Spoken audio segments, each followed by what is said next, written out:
अंग्रेजों ने भारत पर 3 फार्मूले से कब्जा किया। पहला फार्मूला किंग मेकर, दूसरा सब्सिडियरी अलायंस। पहले निकम्मों को गद्दी में बैठाया और फिर उन निकम्मों को डराया। जो सिग्नेटरी स्टेट है वो कंपनी की एक सेना की टुकड़ी रखेगा अपने खर्चे पर। दूसरा, नो फॉरेन रिलेशंस, कोई विदेशी संबंध नहीं। मतलब जो कंपनी मारेगी तो आप बाहर भागोगे किसी से मदद लेने के लिए, वो हम आपको दोस्ती नहीं करने देंगे। कोई आपकी मदद करने तब आएगा, कब आएगा? जब वो उसकी आपसे दोस्ती हो, हम करने ही नहीं देंगे। No foreign relations. तीसरा, जय हिंद फ्रेंड्स, आज वेलेस्ली थोड़ा सा पढ़ ही लेते हैं। हालांकि आज तो 1798 से 1805 वेलेस्ली। अब मैंने कहा था कि जब भी कोई राजा पढ़ेंगे तो एक फॉर्मूला याद रखेंगे, P is equal to P, policy depends upon priority. ये फॉर्मूला याद रखेंगे, जब भी कोई किताब पढ़ेंगे फॉर्मूला याद रखेंगे। 1798, समय देखो 1797, 1797 फ्रांस में एक आदमी ने उभरना शुरू किया, नेपोलियन।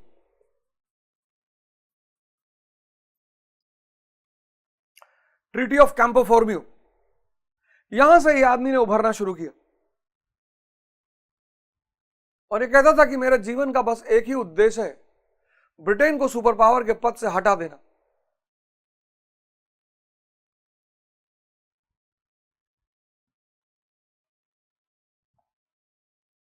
और यह निश्चित हो चुका था कि यह आदमी आने वाले समय में फ्रांस का नेतृत्व करेगा।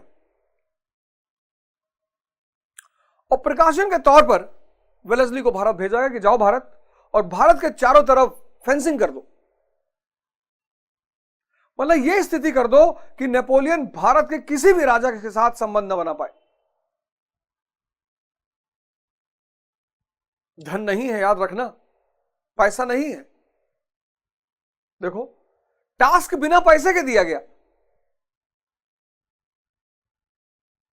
कंपनी ने कहा भैया 10 मिलियन पाउंड लोन लिया था, अब 31 मिलियन पाउंड उधार हो चुका है, लोन बढ़ गया 31 मिलियन पाउंड, डिविडेंड देना है, शेयर धारकों को व्यापार करना है, पैसा नहीं है। लेकिन टास्क यह है कि बिना पैसा खर्चा किए ऐसी स्थिति पैदा कर दो कि भारत के किसी भी राजा के साथ नेपोलियन का संबंध ना बन पाए। अरे इसने कहा बिल्कुल करेंगे सर। और फिर इसने 3 नीति का सहारा लिया। पहला, सब्सिडियरी अलायंस, सहायक संधि, जिसके लिए सबसे ज्यादा फेमस है, सब्सिडियरी अलायंस, सहायक संधि। दूसरा, आउटराइट वॉर, सीधा युद्ध, outright war.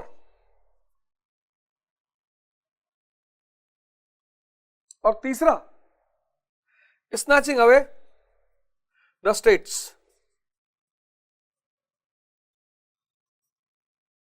Snatching away the states from previous subordinates. जो पुराने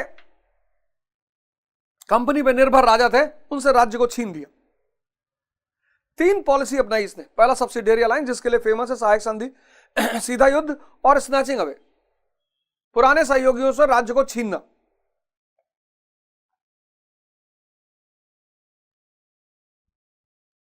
अब पहला काम क्या, अब यह बात दिमाग में रखो,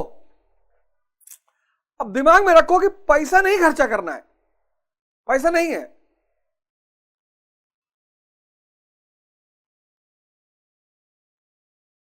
पैसा है ही नहीं। क्यों नहीं है भाई? 31 मिलियन पाउंड कर्ज हो चुका है, डिविडेंड देना है, ट्रेड करना है, भारत में एक्सपेंशन करना है, नेपोलियन के खतरे से बचना है, पैसा नहीं है। एक बात स्पष्ट है, पैसा नहीं है। अब पैसा ही अगर सब कुछ होता तो भगवान बुद्ध उसको छोड़कर आते ही क्यों? पैसा नीड है, होना चाहिए। पैसा नीड है, पैसा होना चाहिए। कुछ लोग दूसरे स्ट्रीम पे चले जाते हैं।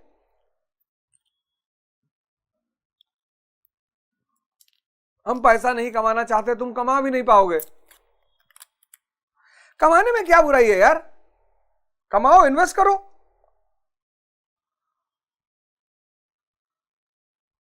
कमाओ, इन्वेस्ट करो। 500 लोग तुम्हारी वजह से भी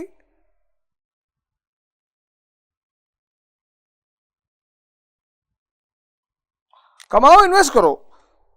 500 लोग तुम्हारी वजह से नौकरी करें, दिक्कत क्या है?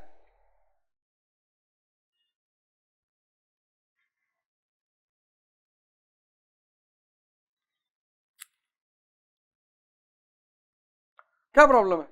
कोई प्रॉब्लम ही नहीं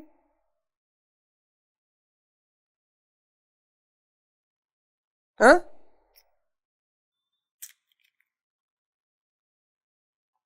बताओ, कोई प्रॉब्लम ही नहीं। सब्सिडियरी अलायंस,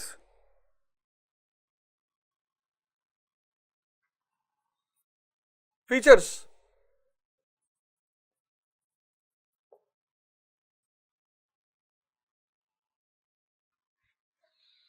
बुद्ध ने पैसे से बड़ी शक्ति खोज ली है। जब जरूरत पड़ती पैसा उनके पास आ जाता है। अब पैसा नहीं है और टास्क पूरा करना है, तो पहला खेल सब्सिडियरी अलायंस। फीचर्स क्या है? जो सिग्नेटरी स्टेट है, मतलब जो भी सहायक संधि पे दस्तखत करेगा वो इन 3 चीजों का पालन करेगा।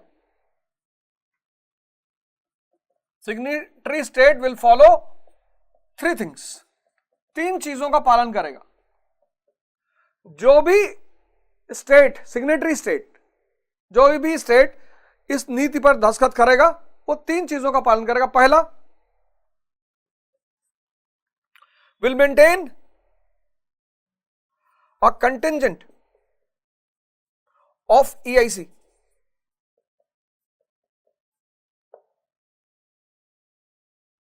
कंपनी की एक सेना की टुकड़ी को अपने यहां रखेगा। कंटिंजेंट मतलब टुकड़ी। Will maintain a contingent of EIC on self expense, अपने पैसे पे। वाह रे भैया, कंपनी की एक सेना की टुकड़ी को अपने यहां रखेगा अपने पैसे पे। सेना किसकी? कंपनी की। उसका खर्चा कौन देगा? राजा।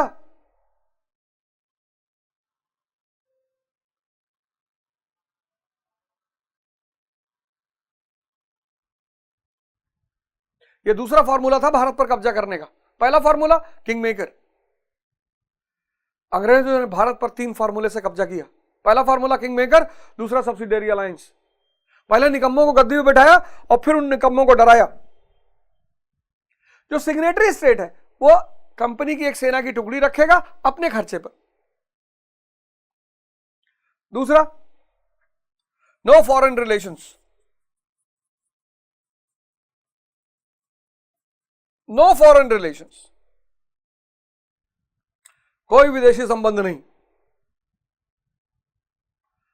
मतलब जो कंपनी मारेगी तो आप बाहर भागोगे किसी से मदद लेने के लिए, वो हम आपको दोस्ती ही नहीं करने देंगे।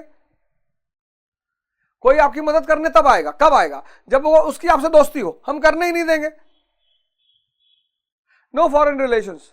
तीसरा, a British resident will be in the court of the ruler, राजा के दरबार में एक ब्रिटिश रेजिडेंट रहेगा। किस लिए? तो राजा की मदद करने के लिए। इंटरनल मैटर में कोई दखलंदाजी नहीं करेगा। ये सब लिखने वाली बातें थी। यही ब्रिटिश रेजिडेंट ही सारा राज्य चलाता था। Subsidiary alliance, east India company की जो सेना की टुकड़ी होगी सिग्नेटरी स्टेट को कंपनी की सेना की टुकड़ी अपने पास रखनी होगी, अपने पैसे पे, अपने खर्चे पे। राज्य कोई विदेशी संबंध नहीं बनाएगा और ब्रिटिश रेजिडेंट राजा के दरबार में रहेगा। इससे क्या हुआ? इकोनॉमिक क्राइसिस हो गई सिग्नेटरी स्टेट में। क्यों? आर्थिक संकट आ गया सिग्नेटरी स्टेट में। क्यों? इस आर्मी को मेंटेन करने में बड़ा खर्चा लगता था। कभी कभी तो कंपनी टेरिटरी ले लेती थी, पैसा नहीं दे पा रहे हो ना, एरिया दे दो, टुकड़ा दे दो, ये गुंटूर का इलाका ले लिया, अवध और काड़ा ले लिया। राजा निकम्मा हो गया, उसको अब प्रजा से कोई मतलब ही नहीं था। सुरक्षा की चिंता नहीं थी, विदेश संबंध की चिंता नहीं थी। राजा कंप्लीट निकम्मा हो गया। कंपनी मिलिट्री पावर बन गई, सैन्य शक्ति पूरे भारत में, military power. Company became military power without spending a single पेनी। एक पैसा खर्चा किए बिना कंपनी क्या बन गई? सैन्य शक्ति।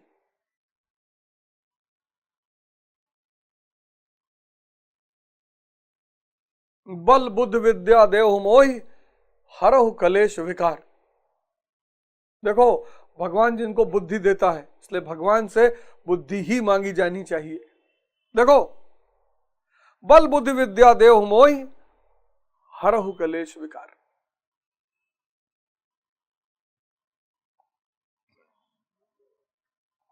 देखो, विदेशी, अंग्रेज, मैं सोचता हूं कितनी हिम्मत रही होगी इनके अंदर, इतनी दूर देश में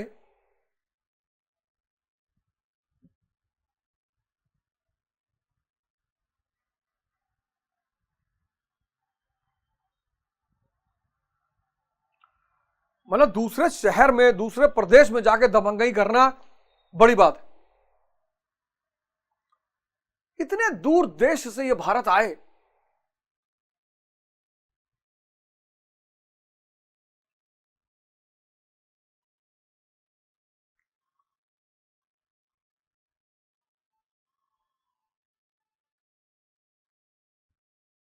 देखो, सहायक संधि,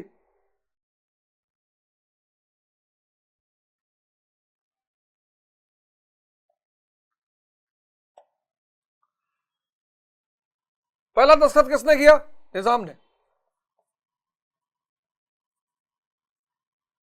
अवध ने। फिर मराठा।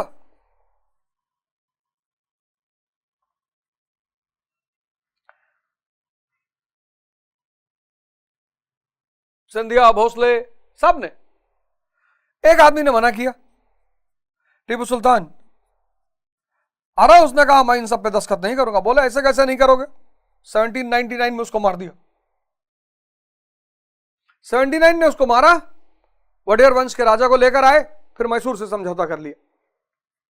वडेयर वंश। फिर सिंध,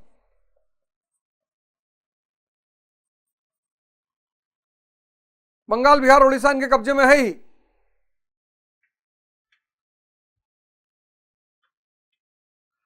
बल बुद्ध विद्या देव मोहि हरहु कलेश विकार। जिसके पास बल बुद्धि विद्या होगी, उसके पास कोई कलेश होगा ही नहीं।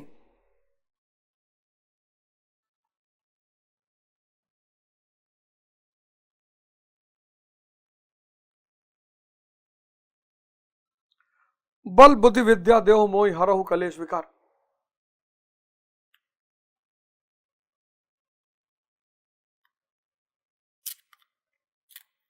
एनसीईआरटी का जो पहला चैप्टर है, उसका टेस्ट पेपर आने जा रहा है मार्केट में, ऑनलाइन भी आ जाएगा, पर आप जहां भी हो वहां से आप ले लेना। पटना, इंदौर, सारे शहरों में रहेगा। और मैं कोशिश करूंगा कि एक पेपर एक शहर में डिस्कस करूंगा, अगर लाइव आपके सामने।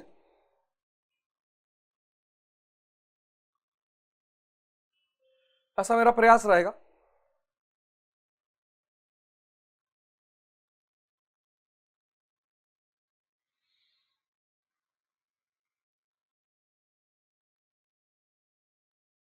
कितनी बड़ी बात है।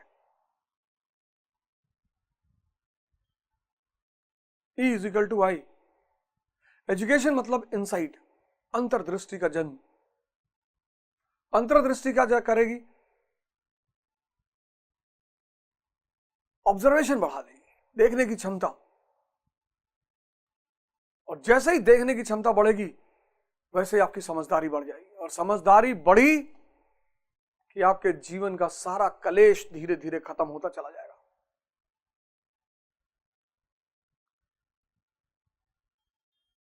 आप पढ़िए, आप सिर्फ इसलिए मत पढ़िए कि नौकरी करना है। नौकरी तो मिलेगी ही आपको, क्यों नहीं मिलेगी भाई? नौकरी क्यों नहीं मिलेगी? इन सब चीजों के दम्भ से बाहर आइए कि मैं फला जाति का हूं, मैं ये हूं, अरे मैं फ्रिज बनाऊंगा, बना लो यार।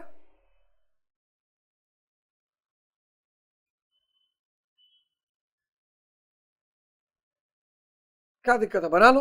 क्लाइव भी तो क्लर्क था ईस्ट इंडिया कंपनी में। कोशिश करिए कि 25 साल के बाद मां बाप से पैसा ना लेना पड़े।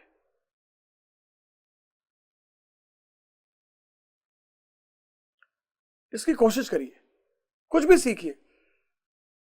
मत रहिए अपने शहर में, मुंबई चले जाइए, वहां कौन पहचानता है आपको। 25-30 हजार की व्यवस्था कर लेंगे, कहीं आराम से कमरा लेके चुपचाप बैठ के पढ़िए, क्या दिक्कत है। बेंगलोर चले आइए, कलकत्ता, भारत में शहरों की कमी है। कोई एक हुनर सीख लीजिए, कोई एक स्किल सीख लीजिए, 5 घंटा 6 घंटा सेवा दे दीजिए।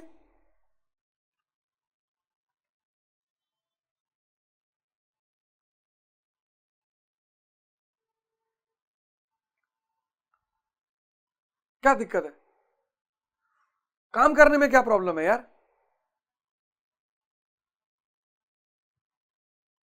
उससे आपकी हिम्मत बढ़ेगी, साहस बढ़ेगी है?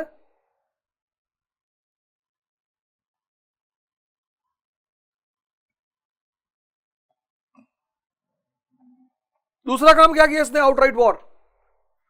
किससे किया? मैसूर से। आउटराइट वॉर किससे किया? टीपू से, टीपू सुल्तान। चौथा एंग्लो कर्नाटिक युद्ध, सॉरी चौथा एंग्लो मैसूर युद्ध टीपू सुल्तान से किया, मार डाला। तीसरा स्टेप, राज्य छीने, पुराने सहयोगियों से राज्य छीने। किससे छीना? सूरत, तंजौर,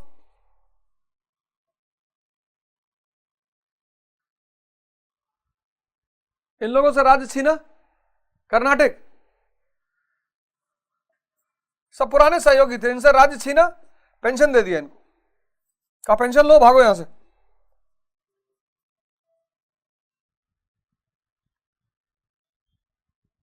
और इस प्रकार बिना धन खर्चा किए इसने कंपनी को भारत में सैन्य शक्ति बना दिया। Without spending a single penny, he turned East India company as military power in India.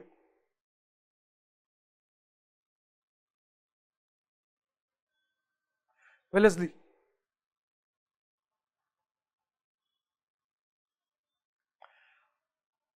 पढ़ो यार,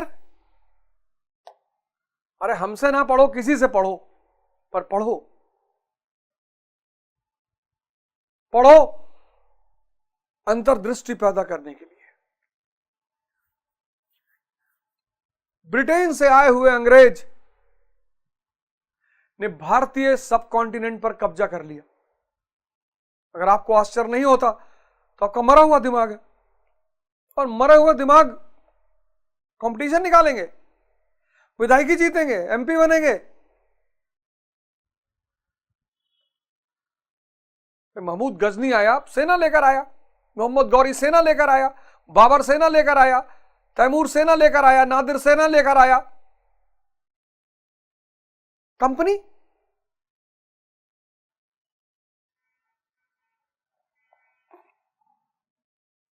महमूद गजनी, मोहम्मद गौरी, बाबर, तैमूर, नादिर शाह, अब्दाली, ये सब सेना लेकर आए। समझ में आता है? ईस्ट इंडिया कंपनी, ये तो व्यापारी थे, इन्होंने कैसे भारत पे कब्जा कर लिया?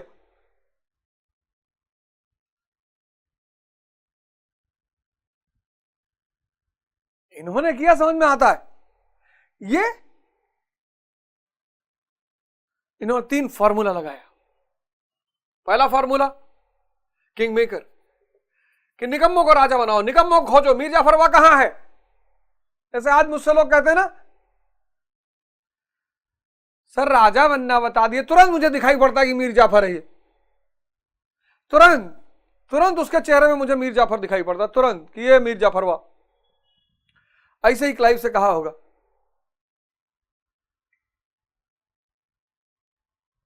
अरे भिखमंगे, शक्ति है तो जंगल में राजा, वहां कौन सी कोचिंग चलती है? शेर वहां का राजा है, ताकत है और दिमाग है।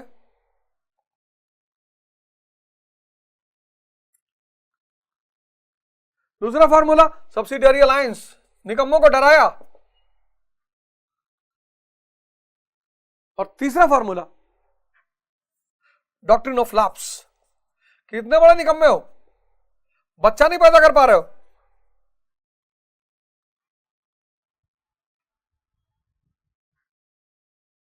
ये डायग्राम कभी बनाए थे? काहे बनाओगे? तुम में से कई लोग पढ़ लिए होंगे, कोचिंग 2-2 कोचिंग किए होंगे। जिनका भी सिलेक्शन नहीं हो रहा है और कोचिंग कर चुके हैं, वो अपना आई कार्ड लेकर आए अवध ओझा क्लासेस में और हमारे साथ रहे 10 महीना।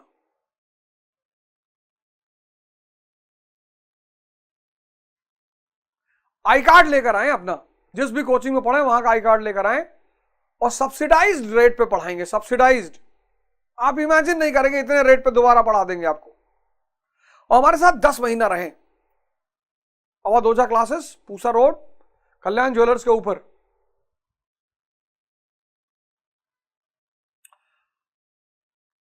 मतलब 1.5 लाख रुपए फीस है,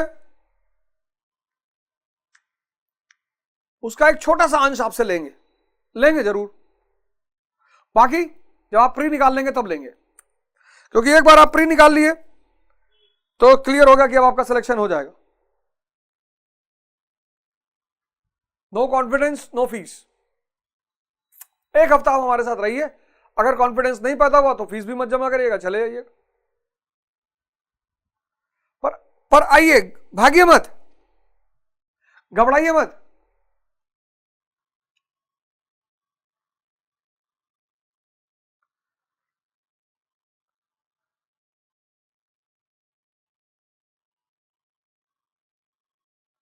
क्योंकि मैं आपको कुछ और ही चीज सिखाऊंगा। ये बल बुद्ध विद्या देव मोहि हरऊ कलेश विकार, बल बुद्ध विद्या पा जाओगे तो इस स्थिति में आ जाओगे।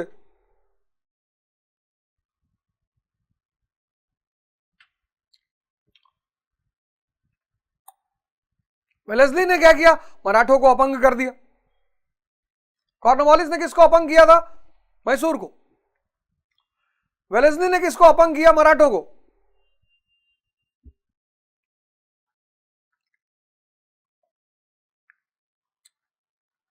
वेलेस्ली ने मराठों को अपंग कर दिया।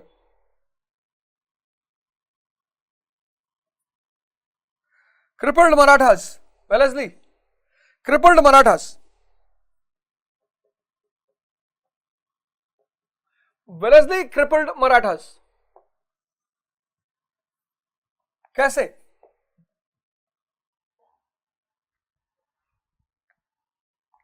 और पहला एंग्लो मराठा वॉर जो हुआ वो रघुनाथ राव की वजह से हुआ, रघुनाथ राव की महत्वाकांक्षा की वजह से हुआ।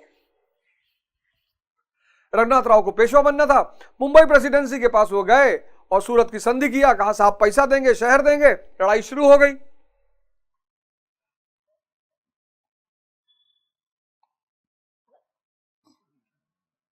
लेकिन बाद में वॉरेन हेस्टिंग को लगा कि यार रघुनाथ राव का तो कोई जनाधार ही नहीं है, हम क्यों फालतू में इसके लिए लड़ रहे हैं। तो रघुनाथ राव ने, तो वॉरेन हेस्टिंग ने कहा हम नहीं लड़ेंगे, लेकिन तब तक एक फ्रेंच टुकड़ी आ गई पुणे में, तो मराठा वॉर कंटिन्यू हो गया। लेकिन 1780 में इन्होंने एक और फ्रंट खोल दिया मैसूर के साथ। अब दो महाशक्तियों से एक साथ लड़ने लगे, तो सालबाई की संधि 1782 1782 सालबाई की संधि, और 20 साल का शांति मिल गया मराठों को और इंग्लिश को। 1782 सालबाई की संधि, 20 साल की शांति मिली इंग्लिश और मराठा दोनों को।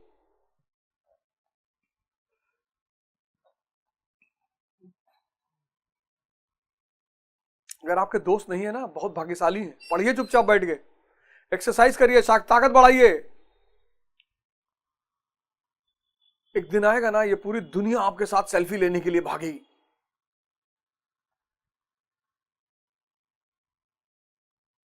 आप में से बहुत लोग इतने भाग्यशाली, पर आपने भाग्य को देख नहीं पा रहे। आपसे कोई दोस्ती नहीं करना चाहता, आपको कोई पार्टी में नहीं बुलाना चाहता। कितनी प्यारी बात है ये, टाइम ही टाइम है आपके पास। आप दुखी हो,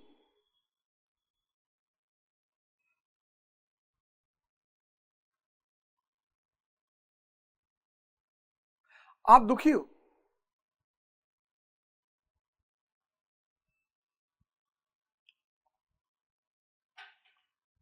भाई 50 दोस्त अगर आपके हैं और दिन में 10 दोस्त आपसे मिलने आते हैं, तो 10 घंटा तो आपका ऐसे ही चला गया। और 50 दोस्त में से 15 दोस्त आपको महीने में पार्टी दे रहे, तो हर दिन 5-5 घंटा आपका पार्टी में जा रहा है। आप खत्म हो जाओगे। भगवान राम राजा के बच्चे थे, उनको पता था दोस्त हो जाएंगे, डेली पार्टी होगी। वो जंगल चले गए 14 साल के लिए, साधना किया।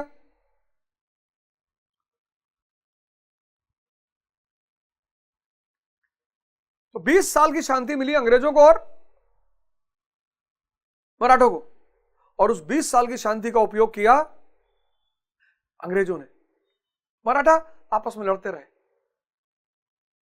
और 19वीं शताब्दी की जब शुरुआत हुई, तो नाना फडणवीस, महादजी सिंधिया, ये जो विजनरी और स्ट्रांग लीडर्स थे मराठा में, सब मर चुके थे।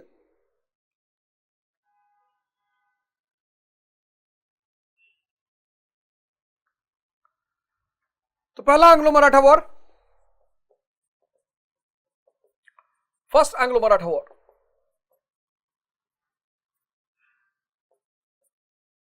1772 से लेकर 1775 से लेकर 1782।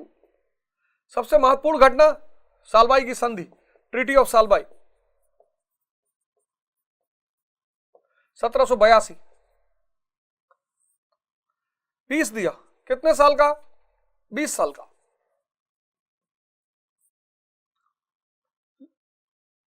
मेन मुद्दा लड़ाई का रघुनाथ राव,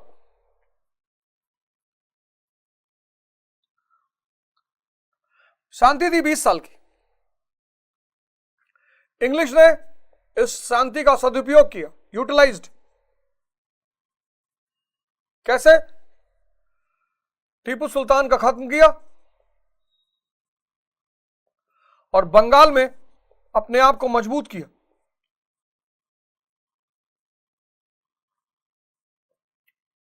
मराठा आपस में लड़ते रहे।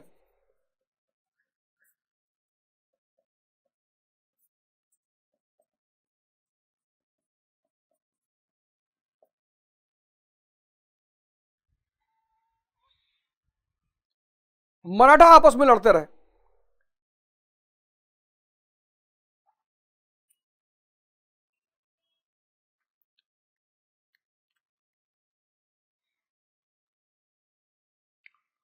अब वेलेस्ली इनसे second Anglo Maratha war, second Anglo Maratha war 1802 से 1805। Reason?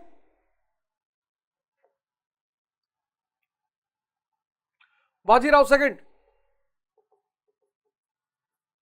इडियोसिटी of Bajirao second, Bajirao second की बेवकूफी। अंग्रेजी खतरा ऊपर मंडरा रहा है और बाजीराव सेकंड अपने सरदारों को आपस में लड़ा रहा है एक दूसरे से। विट्ठू जी की हत्या हो गई पुणे में। विट्ठू जी वॉज किल्ड। कौन है विट्ठू जी? होलकर के भाई है, जसवंत राव होलकर के भाई। और जब विट्ठू जी की हत्या हुई जसवंत राव होलकर के भाई, तो होलकर की सेना ने हदस्पर, बैटल ऑफ हदस्पर 1801, होलकर की सेना ने, आप पुणे जाओगे तो वहीं पास में है हदस्पर, होलकर की सेना ने सिंधिया और पेशवा की कंबाइंड सेना को हरा दिया। सिंधिया और पेशवा की कंबाइंड सेना को हरा दिया हदस्पर में। विट्ठू जी की हत्या हुई, विट्ठू जी होलकर के भाई, और फिर अपनी भाई की हत्या का बदला लेने के लिए होलकर की सेना ने सिंधिया और पेशवा की कंबाइंड सेना को हदस्पर में हरा दिया। और फिर बाजीराव सेकंड अंग्रेजों के कैंप में भाग गया, बसीन पहुंच गया कि साहब हमको बचा लीजिए साहब। और यही वो चाहते थे, बोले बचाएंगे यार तुमको, बोले यार तुमको बचाने के लिए तो आए, एकदम बचाएंगे।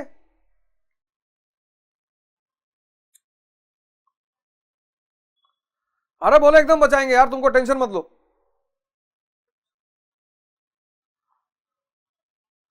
हदस्पर, अच्छा Hadapsar, thank you Aditya. Battle of Hadapsar, Holkar की सेना ने सिंधिया और पेशवा की कंबाइंड सेना को हरा दिया और बाजीराव सेकंड अंग्रेजों की शरण में पहुंच गया। Bajirao second took the shelter with English, कहां? बसीन में। और यहीं पे हुई ट्रीटी ऑफ बसीन। ट्रीटी ऑफ बसीन 1802, बसीन की संधि हुई। Subsidiary alliance between Peshwa and east India company. Peshwa ने सहायक संधि पर दस्तखत कर दिए।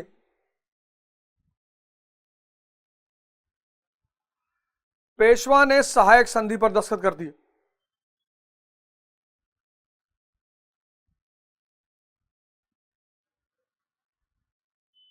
अंग्रेज बड़े खुश हुए कि अरे यार पेशवा ने सहायक संधि पर दस्तखत कर दिया। और पेशवा मराठा संघ का चीफ था। सिंधिया, भोसले, होलकर, गायकवाड़, ये मराठा संघ, और इस मराठा संघ का मुखिया पेशवा। और पेशवा ने 1802 की संधि बसीन की।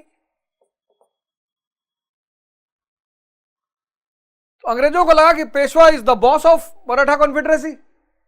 तो when Peshwa has signed the agreement, that means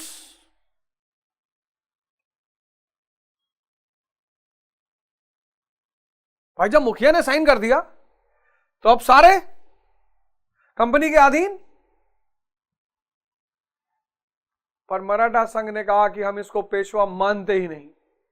Maratha संघ refused, Maratha confederacy refused,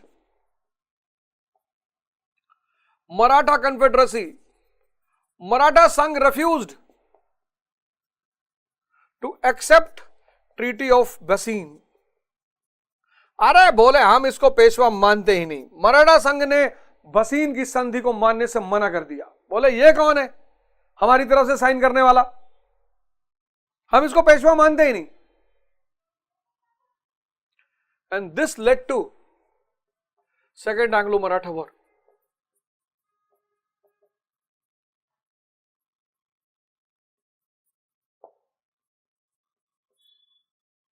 between EIC and Maratha Confederacy।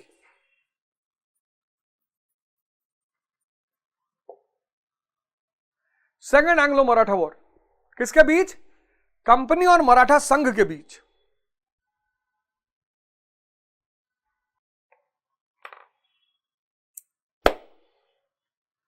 बहुत प्यारी चीज है पढ़ाई,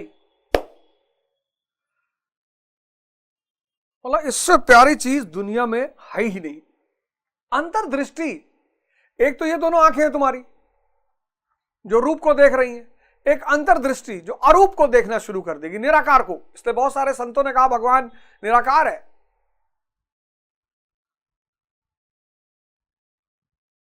अरे फिर संतों ने कहा वही निराकार ही तो आकार लेकर बैठा हुआ है, तो दोनों ही भगवान है, बुरा मानने की कोई जरूरत नहीं। आप हनुमान जी की पूजा कर रहे हो कोई दिक्कत नहीं, क्योंकि निराकार ही उसमें दिखाया है।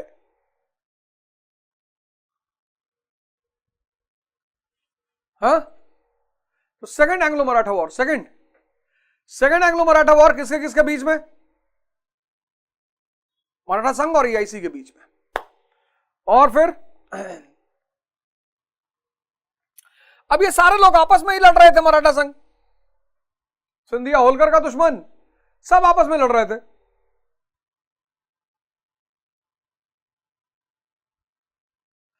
तो इन्होंने भोसले से सब्सिडियरी अलायंस किया और सिंधिया से सब्सिडियरी अलायंस किया। सब्सिडियरी अलायंस दो से किया, एक भोसले से एक सिंधिया से।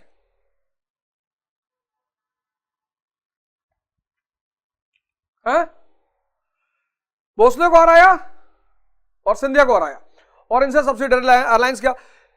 लेकिन जब ये होलकर की तरफ पलटे, होलकर बहुत ताकतवर, तो इन्होंने होलकर से राजपुर घाट की संधि कर ली।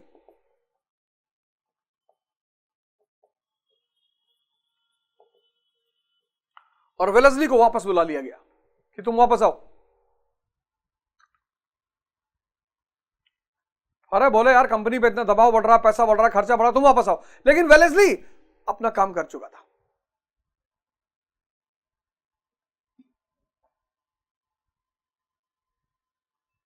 वेलेस्ली अपना काम कर चुका था, उसने अपना काम कर दिया था। उसने कंपनी को भारत में बिना पैसा खर्चा किए सैन्य शक्ति बना दिया और मराठों को अपंग कर चुका था।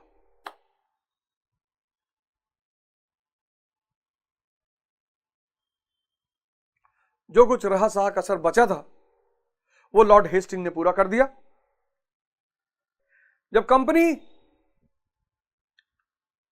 जब वेलेस्ली और लॉर्ड हेस्टिंग ने कंपनी का विस्तार किया तो C is equal to C, conquest is equal to consolidation. जय हिंद, जय भारत।